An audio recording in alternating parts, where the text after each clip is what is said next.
歡迎翻嚟 Kyle's Card Collection 啊！咁咧就大家見到台面就係噴火龍呢一盒啦。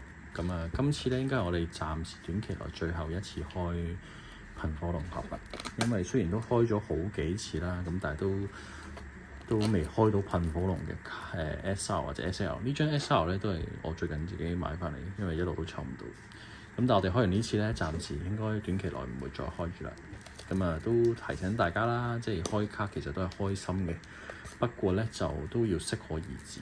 咁啊，特別小朋友啦，小朋友唔好盲目為咗開卡而浪費金錢啦。咁所以我哋今次咧唔開咁多盒啦，最後一次開多一盒。咁啊，睇下中唔中到一張噴火龍 SR 同埋 MUR 咯，就係咁。OK， 噴火龍 SAR MUR，Let's go。好，第一張 AR， 好，又係佢啊！閃現永遠。開完呢次咧，我哋就會開 M2A 啊，係咪？我唔知啊，就係、是、下一次開嘅盒就係、是、啟暴龍，即係快龍做封面嗰盒新嗰盒嘅咯。咁我哋嚟緊係，我哋嚟緊都會開新嘅。係啦，啟暴龍嗰個Mega 進化，大家鍾唔鍾意就見仁見智啦，即係喺個頭多咗對嘅。好，另一張 AR 蒼響 AR， 呢張都仲開過。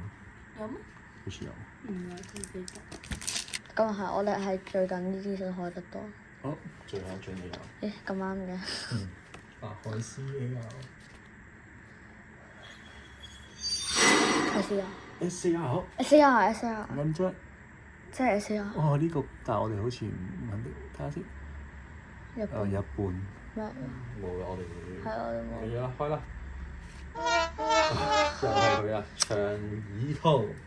我哋估到唔係噴火龍。好啊，再中一次長耳兔嘅 SAR， 估計啦，最後都係中一張我哋唔想要嘅卡啦，不過都好啦。好啦，咁啊，最後一包啦，咁啊，睇下有冇奇蹟啦。好，奇蹟都係冇發生嘅。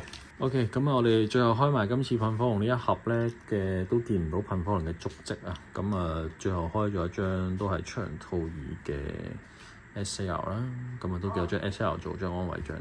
但係都好過 SR。係啦，好過張 SL 啦。咁啊，短期內咧，我哋暫時應該就唔會再開噴火龍住啦。咁啊，因為嚟緊有新嘅盒啦。不過我哋嚟緊咧都有一盒英文版噴火龍嘅盒會開啊。係啦，咁啊都仲。咁啊，都叫做仲有一盒會同大家一齊開嘅咁樣啦。咁啊，睇下到時我哋英文版會唔會有英文版嘅話題啦。下一彈新嘅咧有隻Mega 嘅緊貴 SL， 咁嗰張卡都係靚嘅。咁可能就係我哋目標啦。好。咁之後嗰張 MUR 就係啟暴龍。係啊。OK 就係咁啦。咁啊，大家記得 like 我哋 YouTube channel， 亦都係 follow 我哋 IG 啦。咁啊，就係咁上下啦，好冇？下次再見啦。再見，拜拜。